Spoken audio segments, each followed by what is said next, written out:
ആഴമാർന്ന സ്നേഹമാണു നിൻ തിരുഹൃദയം, ആ മാറിലേക്ക് ചാഞ്ഞിറങ്ങട്ടെ എൻ ജീവിതം. എത്രമാത്രം നമ്മെ സ്നേഹിച്ചാലും മതിയാകാത്ത ഒരു ഹൃദയം, എത്ര പ്രാവശ്യം ക്ഷമിച്ചാലും മടുത്തു പോകാത്ത ഒരു ഹൃദയം, എത്രമാത്രം മുറിവേറ്റിട്ടാണെങ്കിലും നമ്മുടെ വേദനകളെല്ലാം ഏറ്റെടുക്കുന്ന ഒരു ഹൃദയം. അതെ, ദൈവത്തിന് നമ്മോടുള്ള ഊഷ്മളമായ സ്നേഹത്തിൻ്റെ ഏറ്റവും പ്രകടവും സ്വാഭാവികവുമായ അടയാളമാണ് മുറിവേൽപ്പിക്കപ്പെട്ട ഈശോയുടെ തിരുഹൃദയം. അവിടുത്തെ തിരുമേനി മുഴുവൻ പിച്ചി ചീന്തപ്പെട്ടിട്ടും ഹൃദയം കുന്തം കൊണ്ട് കുത്തി പിളർന്നിട്ടും ഈശോയ്ക്ക് നമ്മോടുള്ള സ്നേഹത്തിന് ഒരു തരി പോലും കുറവ് സംഭവിച്ചിട്ടില്ല.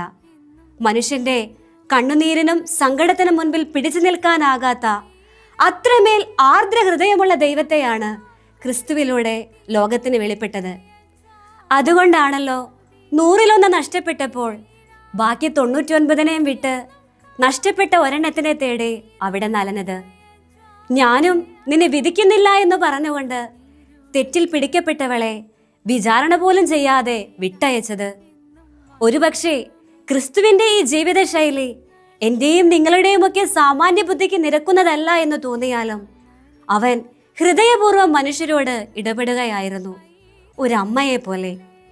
ഇന്നും മുറിപ്പാടുള്ള തൻ്റെ ഹൃദയം കയ്യിലേന്തിക്കൊണ്ട് ക്രിസ്തു നമ്മോട് മന്ത്രിക്കുന്നുണ്ട്, കുഞ്ഞേ, നിന്റെ സ്ഥാനം എൻ്റെ ഈ തിരുഹൃദയത്തിലാ.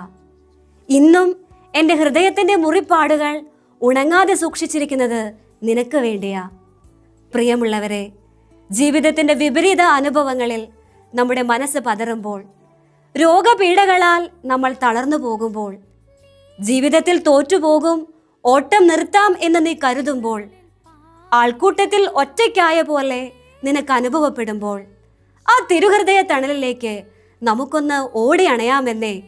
കാരണം അവൻ്റെ തിരുഹൃദയം കുത്തി തുറക്കപ്പെട്ടതാണ്, അത് മുള്ളുകളാൽ ചുറ്റപ്പെട്ടതാണ്. രോഗപീഠകളുടെയും ഏകാന്തതയുടെയും ഒറ്റപ്പെടലിൻ്റെയും എല്ലാം വേദനകൾ ആ ഹൃദയത്തിന് നന്നായി അറിയാം. ഈശോയുടെ സ്നേഹിക്കാൻ മാത്രം അറിയുന്ന ആ വലിയ ചങ്കിൽ നാം അഭയം തേടുമ്പോൾ അവൻ നമ്മുടെ മുറിവുകളെ തിരുമുറിവുകളാക്കും, ബലഹീനതകളെ ബലമാക്കും, കുറവുകളെ നിറവുകളാക്കും. തീർച്ചയാണത്. ഈശോയുടെ ഹൃദയത്തോട് നമ്മുടെ ഹൃദയങ്ങളെയും ചേർത്ത് വെച്ചുകൊണ്ട് നമുക്ക് പ്രാർത്ഥിക്കാം. ഹൃദയശാന്തതയും എളിമയുമുള്ള ഈശോയുടെ തിരുഹൃദയമേ, എൻ്റെ ഹൃദയവും നിൻ്റേതുപോലെ ആക്കി തീർക്കണമേ. ആമേൻ.